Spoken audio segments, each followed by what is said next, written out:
Good morning, everyone. I'm Megyn Kelly. It's Thursday, June 26th, 2025, and this is your AM update. We will learn more and more about it, but the baseline is real damage was done. Of that, we're very confident. Trump officials slamming reporting by CNN and the New York Times, casting doubt on the level of damage inflicted on three key Iranian nuclear facilities. And then Daddy has to sometimes use strong language. He did it very affectionate. Daddy, you're my daddy. Moments of levity at the NATO summit as President Trump secures a huge win.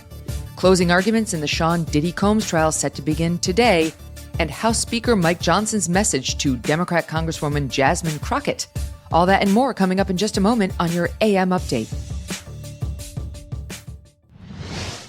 It's time you've heard about Riverbend Ranch. Riverbend Ranch is located just a few miles from West Yellowstone, Montana, and is known as one of the most respected Angus ranches in the nation. Angus beef is known for its great flavor and tenderness, but the cattle at Riverbend Ranch are not your average Angus cattle. 35 years ago, using ultrasound technology, the owner of Riverbend Ranch began scouring the nation to identify specific purebred Angus cows that genetically produce a higher level of marbling and tenderness than normal Angus cattle.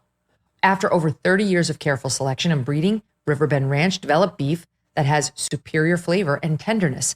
They take great pride in the humane treatment of their herd. The cattle spend their days in lush mountain meadows of Idaho, Montana, and Wyoming, and they're raised without the use of artificial growth hormones or antibiotics. This is real American beef, born in America, raised in America, and processed in America. And the beef is shipped directly from the ranch to your home. Go to riverbendranch.com. Use promo code Megyn to get $20 off on your first order. It's absolutely delicious. You can taste the difference. riverbendranch.com, promo code Megyn.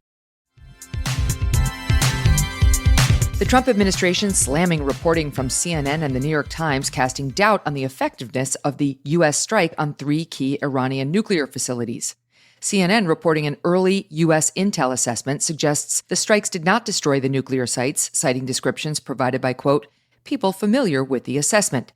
CNN omitting from its initial report that these conclusions were deemed, quote, low confidence. The New York Times citing, quote, officials familiar with the findings, reporting the initial damage assessment suggests President Trump's claim that the nuclear facilities were obliterated is an overstatement, and saying much of the stockpile of enriched uranium was moved to another location prior to the strike. The Times, too, failing to reveal in its initial report that these conclusions were deemed, quote, low confidence. President Trump on Wednesday from the NATO summit in the Netherlands saying the papers have it wrong, citing new information that supports the administration's view that key sites were in fact destroyed. Since then, we've collected additional intelligence. We've also spoken to people who have seen the site, and the site is obliterated. And we think everything nuclear is down there. They didn't take it out. We think we hit them so hard and so fast they didn't get to move. And if you knew about that material, it's very hard and very dangerous to move. Secretary of State Marco Rubio from The Hague providing more detail on the damage each facility sustained. So in Esfahan, there was this conversion site, which is how you turn this metal into something that's useful. That's wiped out. And so they can't do that today. Beyond that, all of the support structures around it as well. In Natanz, which is also an underground facility, basically the Israelis have put a lot of damage on it. And then the United States went in with two additional heavy munitions that penetrated into the ground and did more damage. The hard one, the one that was really difficult, is Fordo, because it's buried underneath a mountain. There's no doubt in our minds it's very significant, substantial, lasting damage was done to their program. We will learn more and more about it, but the baseline is real damage was done. Of that, we're very confident. We dropped 12 of these things into these holes. I mean, it's not like we just did a couple and see how it went. The CIA, too, releasing a statement on Wednesday afternoon, quote, CIA can confirm that a body of credible intelligence indicates Iran's nuclear program has been severely damaged. Key Iranian nuclear facilities were destroyed and would have to be rebuilt over the course of years. The International Atomic Energy Agency, or IAEA, a nuclear watchdog tasked with monitoring Iran's nuclear program, supporting the administration's assessment. The organization's director general saying in a statement, quote, during these attacks, we have seen extensive damage at several nuclear sites in Iran, including its uranium conversion and enrichment facilities. The Israeli Atomic Energy Commission, concluding the U.S. strikes in combination with the Israeli strikes, quote, set back Iran's ability to develop nuclear weapons by many years. And a spokesman for the Iranian Foreign Ministry on Wednesday saying, quote, "Our nuclear installations have been badly damaged." Secretary of Defense Pete Hegseth on Wednesday providing additional context to the CNN and New York Times reporting and putting the leakers on notice. When you actually look at the report, by the way, it was a top secret report, it was preliminary, it was low confidence. All right, so this isn't, you make assessments based on what you know. They said it could be very devastating, very serious. Moderate to severe, and we believe far more likely severe and obliterated. We're doing a leak investigation with the FBI right now because this information is for internal purposes, battle damage assessments, and CNN and others are trying to spin it to make the president look bad when this was an overwhelming success. As for future plans to reach a new nuclear deal, President Trump saying Wednesday it's not necessary. They fought, the war's done, and, I could get a statement that they're not going to go nuclear. We're probably going to ask for that, but they're not going to be doing it. But they're not going to be doing it anyway. They've had it. They've had it. Now, maybe someday in the future we'll want that.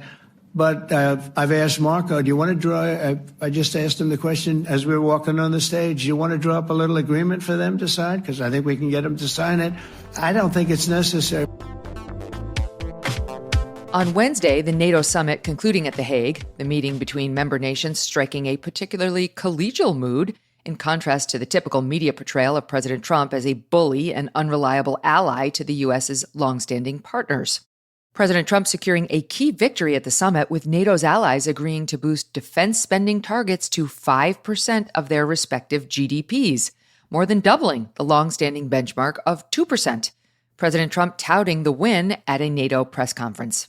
And following my election last November, almost all have accelerated plans to reach the 2%, 3%, 4%, and then ultimately, very quickly, 5%.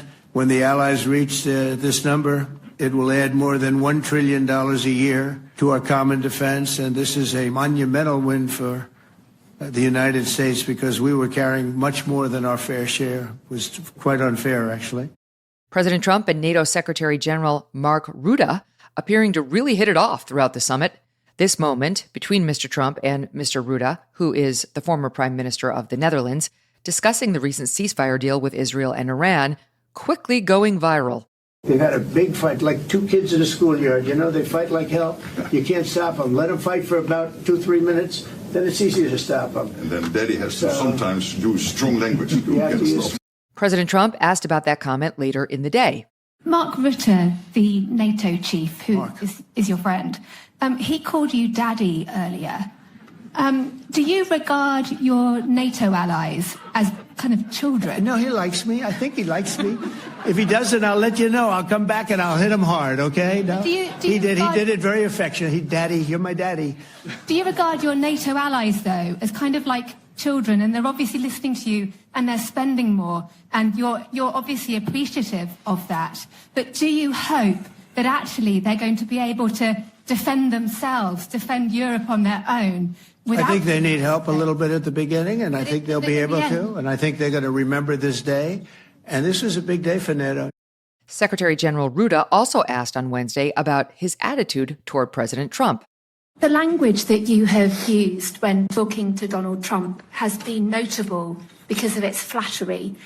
Today you called him daddy, and you sent a text message to him that was gushing with praise. Is this the way that you feel you have to act when doing business with the US president, through flattery and praise? When he is doing stuff which is forcing us to, for example, when it comes to making more investments. Would you ever think that this would be the result of this summit if he would not have been re-elected president? So doesn't he deserve some praise? And when it comes to Iran, the fact that he took this decisive action, very targeted, to make sure that Iran would not be able to get its hands on a nuclear capability, I think he deserves all the praise. The media was quick to mock the friendly exchange without crediting Mr. Trump for his accomplishments. Contrast that with the New York Times in 2018 after Mr. Trump's NATO appearance, which the Times called, quote, an assault on norms that left NATO, quote, distracted and shaken. The Times accusing Mr. Trump of, quote, stirring discord by threatening to leave NATO if other nations did not pay their fair share. The Times describing the day as unsettling for NATO members, adding, Mr. Trump got little in the way of concrete results. After Wednesday's successful summit, the Times focused on how nations are unlikely to actually live up to the 5% spending pledge, and on how not enough attention was paid to Ukraine. Good grief. Late Wednesday, President Trump announcing that Secretary of Defense Pete Hegseth will be holding a major news conference this morning at 8 a.m. along with military representatives, the purpose of which is to, quote, fight for the dignity of our great American pilots. The president claiming these pilots were, quote, very upset about the fake news by CNN and the failing New York Times. He added the news conference will prove both interesting and irrefutable. Coming up, House Speaker Mike Johnson weighs in on the looming deadline to pass President Trump's big, beautiful bill and gives his thoughts on rising Democrat star, Congresswoman Jasmine Crockett. Hint, you can't get enough of her.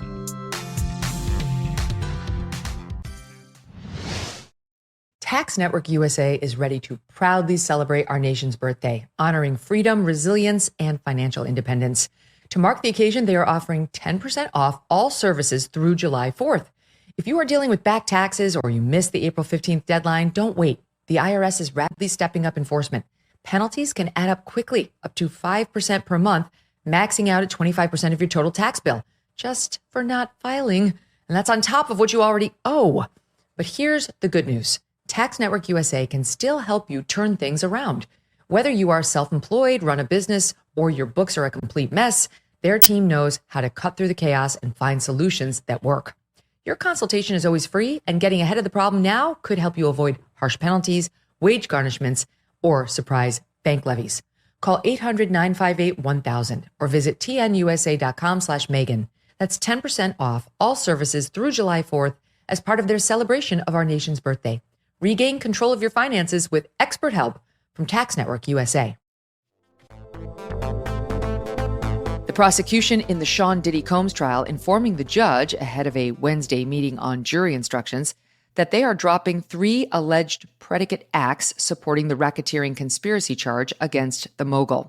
Contrary to what some in the media reported, however, no charges have been dropped against Combs. He is still facing the same charges of sex trafficking, transportation to engage in prostitution, and racketeering conspiracy. In order to secure a racketeering conviction, prosecutors must prove Combs was the head of a criminal enterprise engaged in a pattern of criminal activity involving 2 or more predicate crimes. This latest move simply removing 3 predicate acts from the list of what jurors will be asked to consider, namely attempted kidnapping, attempted arson, and aiding and abetting sex trafficking. The prosecution is not abandoning its allegations that Combs committed actual arson, actual kidnapping, and actual sex trafficking. It's only dropping its predicate act allegations that he attempted or aided and abetted those crimes. Closing arguments set to begin today. Combs has denied all charges. House Speaker Mike Johnson on Wednesday joining the Megyn Kelly Show as the self-imposed deadline to pass President Trump's one big beautiful bill rapidly approaches. Republicans in Congress aiming to pass the bill by July 4th through a special process known as reconciliation, allowing the House and Senate to pass a budget bill with a simple majority and avoid the 60-vote threshold required to overcome a filibuster in the Senate. House and Senate Republicans working for months on the legislation, aiming to provide funding to complete the southern border wall and fully support the Trump administration's mass deportation effort with new ICE agents and new immigration judges. The bill also would make the 2017 Trump tax cuts permanent and deliver on a number of other Trump campaign promises, including no taxes on tips and no taxes on overtime. Republicans also aiming to deliver on Medicaid reform, Democrats criticizing the bill as an effort to give tax cuts to the wealthy at the expense of the nation's most vulnerable. A bill that will throw 13.7 million Americans off their health care coverage in order to help pay for tax cuts for billionaires. Policies that are giving tax breaks to billionaires, racking up deficits, taking away Medicare, Medicaid from ordinary people. People will lose their coverage. And why? Why is that? To give tax breaks to the highest end? Speaker Johnson responding to those allegations. What we are doing is restoring common sense. Medicaid is intended to be a temporary safety net for people who desperately need it. You're talking about the elderly, disabled, young, single, pregnant moms who are down on their luck, right? But it's not being used for those purposes because it's been expanded under the last two Democrat presidents and to cover everybody. So you've got a bunch of able-bodied young men, for example, who are on Medicaid and not working. So what we're doing is restoring work requirements to Medicaid. Okay, this is common sense. It's about an 85% approval rating in public polling because it makes sense. If you are on the public wagon, you need to help pull it. And Megyn, all we've done in the bill is add 20 hours a week, okay, a requirement to work for 20 hours a week or be in a job training program looking for a job or volunteer in your community. Over the last several weeks, the Senate negotiating over its version of the BBB. MK media star Mark Halperin of the show Next Up with Mark Halperin calls the passage of the bill a make-or-break moment for the president's second term. Speaker Johnson on the likelihood of meeting the president's July 4th goal. The president and I talk about this multiple times every day, and he wants to have a signing ceremony on Independence Day. I mean, it would be epic. It'd be awesome. This would be the most consequential legislation that Congress has passed in generations. And if the Senate does their job as expected by this weekend, we'll stay through and get this thing done. So as quickly as possible under the procedure, I have to let the bill procedurally, I have to let the bill lay over for 72 hours once it's delivered to us, obviously, so everyone can read it and go through it. And then we'll pass this thing. A Senate GOP aide telling AM Update the Senate will likely proceed to the bill on Friday, debating and voting on amendments, planning to vote on final passage sometime this weekend. Speaker Johnson also discussing his Democrat colleagues' reaction to President Trump's authorization of the U.S. military strike on key Iranian nuclear facilities. Texas Congresswoman Jasmine Crockett criticizing the order, saying President Trump unconstitutionally bypassed congressional authority. I'm the one that's supposed to make a fucking decision or at least get a vote. The speaker's reaction? I would like Jasmine Crockett to have the platform everywhere to talk all the time. She's the best gift to us possible. I want her to be the face of the Democratic Party. She and AOC can lead them into oblivion. That's fantastic. More Jasmine, okay? Because it puts on display what these people actually believe, where their party is headed. They have no leader. They have no platform that they can run on. All of their policies have been repudiated. All they have, they're a one-trick pony. All they can do is criticize Trump and the Republicans. And that'll do it for your AM Update. I'm Megyn Kelly. Join me back here for the Megyn Kelly Show live on SiriusXM Triumph Channel 111 at noon East, on youtube.com/Megyn Kelly, and on all podcast platforms.